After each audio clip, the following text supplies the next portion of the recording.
Hello welcome back to my new vlogs અને જય સિયારામ. તો આજના વ્લોગમાં હું જવાનો છું બગદાણા.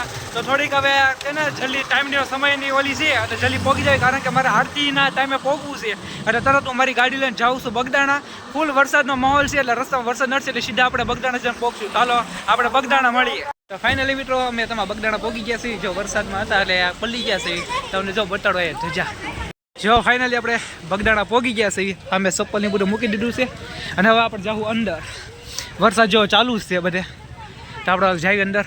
જો મિત્રો આ કાલભૈરવ દાદાનું મંદિર છે અને હવે જો આરતી શરૂ થાય છે એટલે સીધા હવે આપણે આરતીમાં જ બેસવાનું છે. તો બસ તમે પણ મારી સાથે આરતીમાં જોડો. જો બાપુની એની સમાધિ છે. અમે તો જો નારિયેલ બધે તો જઈશું આમ જો આરતીમાં બધા બે જ ગયા છે. હાલો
અમે ઉભાની હા ઈ ચીપ તેમાં કાંઈ ઘટે નહીં.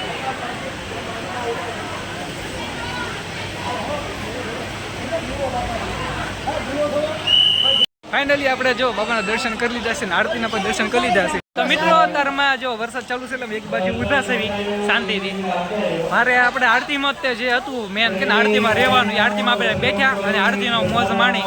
ઘરેથી હું ફૂલ સ્પીડમાં નીકળ્યો હતો કે આરતીના સમયે પહોંચી જાઉં. અહીંયા આવીને પછી મેં પૂછ્યું કે આરતી થઈ ગઈ છે, પછી મને હાશ કર્યો હજી આરતી નથી થઈ. પછી આરતીમાં આપણે બેઠા અને આરતીમાં મેન હોય ને તો મને આ બધા કે ને અહીંના પૂંજારી લોકો જે ગુરુ આશ્રમના બધા વ્હાઈટ કપડામાં હોય, આમ સ્ટાઇલ બાઇલ હોય, બધી મને જોવાની બહુ મજા આવે એમ. બધા આમે જ બધા બેઠા છે શાંતિથી. મારા વ્લોગમાં કે ને આરતીમાં બતાડેલા છે બધાને બાબુને. તો બસ હમણાં આગળ જઈને આપણે બધી જગ્યાએ દર્શન કરશું. પ્રસાદી લેવાની બાકી છે, પ્રસાદી લઈશું અને ત્યાં સુધી મારા વ્લોગમાં બનાવી રહીશું, આગળ મજા આવશે. ધ્યાન મંદિર છે અને અહીંયા બાપાની સમાધિ છે. હું તમને હાલો નાની દર્શન કરાવું તારું હાલો.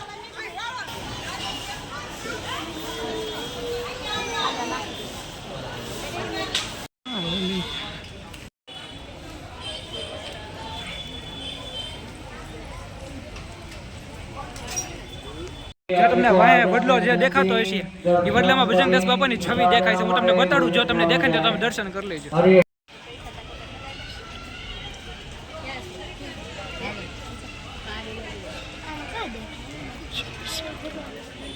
તો આપણને તો જો વડલા માટે બાપાના દર્શન થઈ ગયા છે. તમને દર્શન થયા છે કે નહીં કમેન્ટ કરી દેજો. અને હવે આગળ જાઓ આપણે, જો જે ઉપર મંદિર દેખાય છે ને તમને, ના જાઓ આપણે.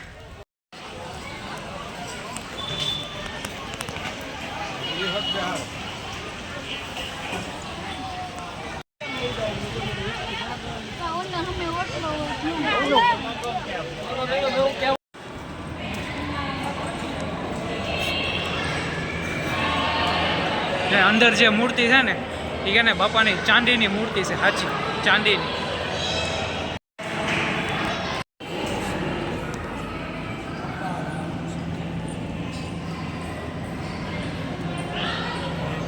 હવે એની ઉપર જાવ, ઉપર રામ ભગવાનનું મંદિર છે. જો મસ્ત મજાના કે ને આરફના મંદિર છે તો તમને મજા આવશે બગદાણા.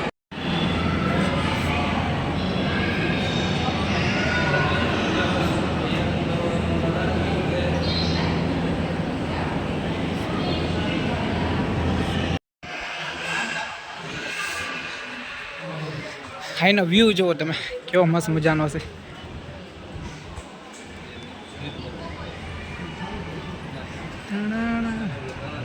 આ નાનું આ મંદિર છે ને એના નિર્માણમાં કે ને જ્યાં સુધી છેલ્લે આમ જ્યાં સુધી પાણી ન આવી ગયું ત્યાં સુધી આ પાયા ખોઈ ગયા.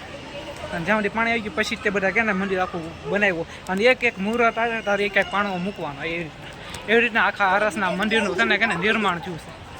મેં આખા મંદિરમાં તમને દર્શન કર્યા હોય આપણે જવું પરસાદી લેવું.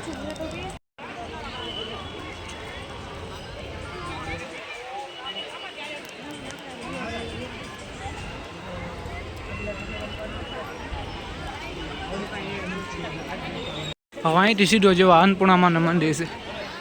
તેને ત્યાં ભોળાનાથ અન્નપૂર્ણામાં પાસે ભિક્ષા માંગવા આવે ને એવી રીતનું મંદિર બનાવેલું છે. જુઓ તમે.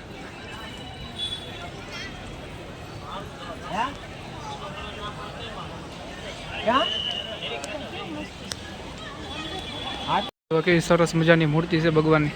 ભોળાનાથમાં અન્નપૂર્ણા પાસે ભિક્ષા લેવા આવે એની મૂર્તિ બનાવેલી છે. શિવ એક પરમ વૈરાગી છે, એટલા માટે માતાજી મારે કે ને બધા પાસે ભિક્ષા માંગવા જાય એમ અન્નપૂર્ણામાં પાસે એ ભિક્ષા માંગવા જાય છે. માતાજી અમને ભિક્ષા આપે છે. ઈ તારાની કે ને મૂર્તિ એ તારાનું બનાવેલું છે મંદિર. એવું સરસ મજાનું બધું અહીંયા વાતાવરણ છે. તમે જો વરસાદનો માહોલ છે ને એટલે એટલી બધી બગદાણામાં મજા આવે ને કે સુંદરને તમે આવો તો તમને વરસાદમાં ફૂલ મજા આવે. જો આ કે ને અહીંયા ચાનિયાની પ્રસાદીનું વિતરણ થાય. અત્યારે કે ને બપોર થઈ ગયા એટલે બધું અત્યારમાં બંધ થઈ જાય. પણ આ બધું જો ચાનું એનું વિતરણ છે, અંદર જો બધા વાસણો છે. હવે હમણાં ઘડી આપણે પ્રસાદી લેવા જશું.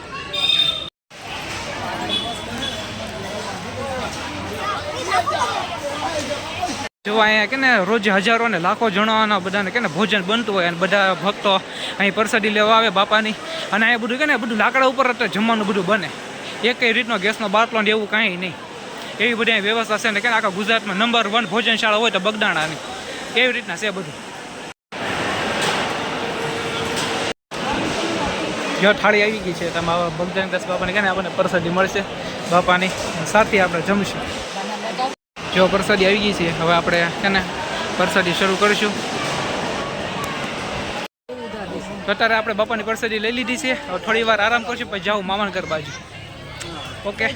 જો અત્યારે આપણે કે ને ભજનદાસ બાપાના જે વાસણો ની હતા, જો આ બધા વાસણો હતો દાદાના એને બાપાના વાસણો ની. અને આ જો જે મંદિર આપણે દર્શન કર્યા ને એ બધું મંદિરને જે સામે ગાદી મંદિર છે ને આ તરહનું બધું કે ભજનદાસ બાપાના જે સામે આ તમને જે દેખાય બાપાની બંડી જે બાપા પહેરતા એ. જો આ બાપાને એની બંડી છે. અને જો બાપાને એના ગાડલા અને ગાડી મંદિર આ તરહનું છે. જો બાપા બંડી પહેરતા. આજે ગાદી મંદિર છે કે ને બાપા વિશ્રામ કરતા ને એટલે અહીંનું નામ કે ને ગાદી મંદિર પાડેલું છે. અને એ બધા કે ને બાપાના વાસણો એના ગાદલા અને એ બધા થામ ને એ બધું છે. અને બાપા જે બંડી પહેરતા, જો સામે તમે બંડી દેખાય એ બંડી પહેરતા એ બધું કે ને સાચું રાખ્યું છે. આ ગાદી મંદિર વાળા બધા ભક્તો આવે એ બધા જોઈ શકે. આ નાતારાનું બગદાણા ધામ છે. હજી આપણે જ્યાં બગદાણામાં સી પછી જાવું મામાના ઘરે, એટલે કેને બનાવી રહેજો આપણા બ્લોગ સાથે.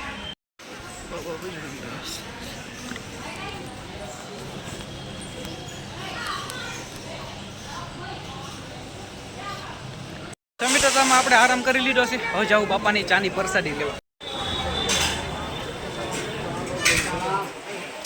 આ બગદાણાની બજારમાં અમે તમે જો આતો મારવા નીકળ્યા છે. અહીંથી સીધે સીધા જાવ એટલે બગદેશ્વર આવશે કે ને, બગદેશ્વર મહાદેવ અને આપણા ગુરુ આશ્રમ સંત શિરોમણી છે બજરંગદાસ બાપા. મિત્રો તમે જો આપણે બગદેશ્વર મહાદેવે પોગી ગયા છે. નામે જે બજરંગદાસ બાપાની મૂર્તિ છે, હું તમને બતાડું. જો એ બજરંગદાસ બાપાની મસ્ત મજાની મોટી મૂર્તિ બનાવેલી છે. અહીંથી સીધું જાઓ બજરંગદાસ બાપાને કે ને ગુરુ આશ્રમ, અને અહીંયા આપણે સામે બગદેશ્વર મહાદેવ બાપા સીતારામ. મિત્રો જુઓ સામેથી કેટલું બધું કે ને આ બગડ નદી, કેટલું બધું પાણી આવે છે. મતલબ જો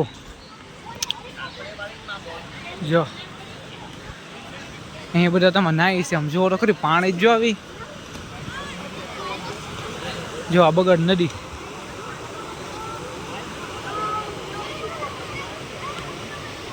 સામે તે કાળભૈરવ દાદાનું મંદિર છે. જો બગદેશ્વર મહાદેવ. અહીંથી આગળ જવું એટલે કે ને બજરંગદાસ બાપાની સામે એટલી નાની અમથી મઢી. જો બટુક ભૈરવ દાદાનું મંદિર.